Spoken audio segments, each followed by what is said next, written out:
नाम स्मरण करते हुए तीर्थ अवगाहन करें या खेती किसानी करें या व्यापार करें या नौकरी करें, वो सब समान है।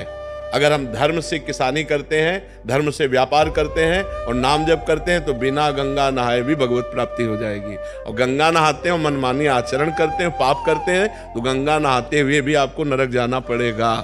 पक्की बात समझ लो। इस कलिकाल में और कोई साधन नहीं है, सच्ची मान लीजिए, एक ही साधन है, हरिर नामयु हरिर नामयु हरिर नामयु केवलम कलौ नास्तेव नास्तेव नास्तेव गति अन्यथा। कलयुग में कोई और गति नहीं, और कोई गति नहीं, और कोई गति नहीं, केवल हरि का नाम है, भगवान का नाम है। जितना नाम जप करोगे उतना मंगल होगा। भोगों को सत्य मान लिया, संसार में रम गए, यही हटाना है। मनुष्य जन्म में यही कर्तव्य कर्म करना। अगर ये कर्तव्य कर्म कर लिए तो मुक्त पुरुष हो गए, जीवन मुक्त पुरुष। और अगर जीवन में बंधे रहे तो दुर्गति प्राप्त होगी। पुनरपि जननम पुनरपि मरणम पुनरपि जननी जठरे शयनम। बार बार जन्म, बार बार मरण, बार बार माँ के गर्भ में जाना, ये क्रम चलता है। भजन के बिना मनुष्य जीवन बहुत कीमती जीवन है। देखो लिखा है, बड़े भाग मानुष तन पावा और सुर दुर्लभ सदग्रंथन गावा। सदग्रंथों ने गाया कि देवताओं को दुर्लभ है। अब बताओ देवताओं को क्या दुर्लभ है यार? और लिखा है देव दुर्लभ देहि दुर्लभो मानुषो देहो।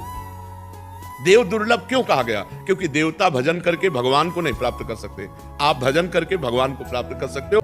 अगर हमारा मोक्ष ना हो तो जैसे गीता जी में लिखा हुआ है कि जो मेरा भजन करने वाले हैं वो नष्ट नहीं होते। अगर आप किसी विषय के प्रेम में भगवान की प्राप्ति नहीं कर पाए, भजन कर रहे हैं, मान लो आप विषयी पुरुष हो और भजन कर रहे हो, तो आपको स्वर्ग ले जाया जाएगा, वहां के दिव्य भोग भुगाए जाएंगे, और फिर मृत्युलोक में श्रीवान कुलवान धनवान के यहाँ जन्म होगा, और फिर भजन का योग मिलेगा, और फिर आप मतलब आपका अमंगल हो ही नहीं सकता। जीव तो जीव है, एक चींटी के पीछे आप अंगुली लगाइए ऐसे, तो देखो वो प्राण बचा के भागना चाहती है। एक चींटी को भी अपने प्राण उतने ही प्रिय जितने हमको प्रिय हैं। फिर इन पशु पक्षियों के साथ ऐसा बर्ताव, तो पता नहीं हम क्या बने और क्या हमारी दुर्दशा हो। तो हम ऐसे भजन करें कि हमारा जितना पाप है सब भस्म हो जाए, और इसी जन्म में हम दिव्य हो जाए, भगवान को प्राप्त हो।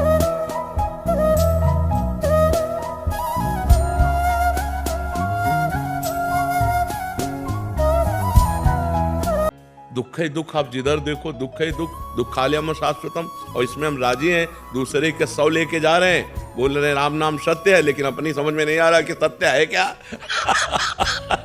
फिर मनोरंजन में लग जाते हैं, लेकिन अपने को पता नहीं कि यही दशा मेरी होनी है, कोई मेरे साथ नहीं जाना। तो मानव जीवन का परम लक्ष्य भगवत प्राप्ति है।